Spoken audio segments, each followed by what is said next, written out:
இன்றே டவுன்லோட் செய்து உங்கள் ஃபேவரட் ஷோக்களை என்ஜாய் பண்ணுங்க. திவ்யா. திரு, நான் இப்போ மகாவை கூட்டிட்டு உன் வீட்டுக்கு தான் கிளம்ப போறேன். இன்னும் 5 மினிட்ஸ்ல கிளம்பிடுவேன். ஓகே திவ்யா, வா, உனக்காக தான் வெயிட் பண்ணிட்டு இருக்கேன். நீ அந்த பொண்ணை கூட்டிட்டு வந்ததும் உங்களை பார்த்துட்டு ஒரு முக்கியமான வேலையா ஒரு இடத்துக்கு நான் போகணும். லேட் பண்ணிடாத.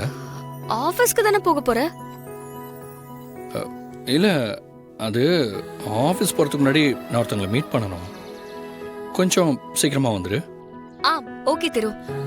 திரு, ஒரு முக்கியமான விஷயம். சொல்லு திவ்யா. மகா பாவம், அவ ரொம்ப நல்லவ. உன் வீட்டுல அவ சேஃபா இருப்பான்றதுக்காக தான் நான் அவளை அங்க கொண்டு வந்து விடுறேன். அந்த பொண்ணுக்கு எந்த பிரச்சனையும் இருக்காது. அம்மாவை பாத்துக்கிறத தவிர வேற எந்த வேலையும் இல்லை. நீ பயப்பட வேண்டியதெல்லாம் இல்லை. அவங்க இங்க நல்லா பாதுகாப்பா இருப்பாங்க.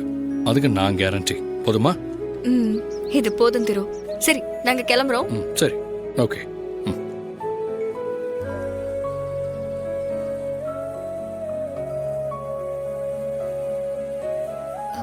மகா அக்கா, ரெடியா நீ? ரெடிக்கா. சரி, ட்ரெஸ் எல்லாம் சீக்கிரமா பேக் பண்ணு. நம்ம அங்க போலாம். வெயிட் பண்ணிட்டு இருக்காங்க. சரி சரி, இரு வரேன்.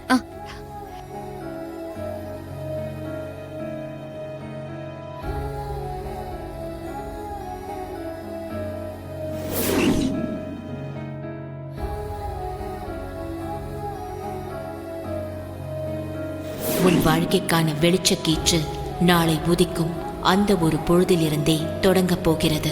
அந்த வெளிச்சத்தின் முதல் அறிகுறியாக ஆபத்தில் இருக்கும் ஒரு உயிர் உன் கைகளால் காப்பாற்றப்படும்.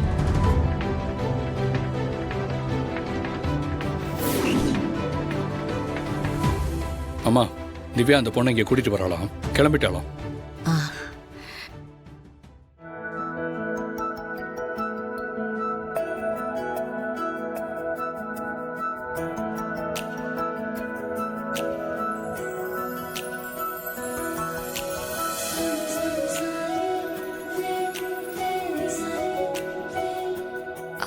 மகா, அக்கா, நான் ரெடி. போலாம்க்கா.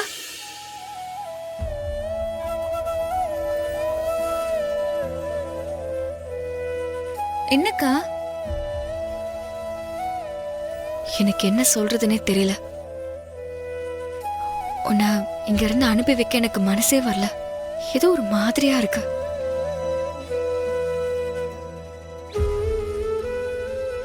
என்னக்கா கிளம்புறப்போ இப்படி சொல்றீங்க?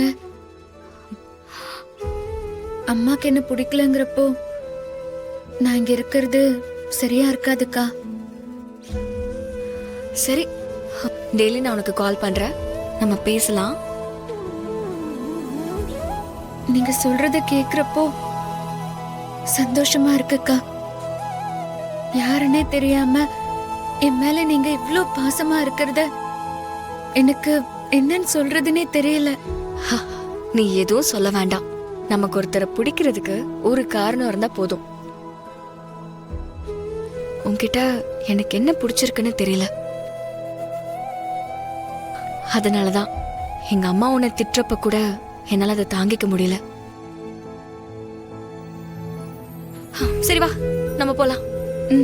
சரிக்கா.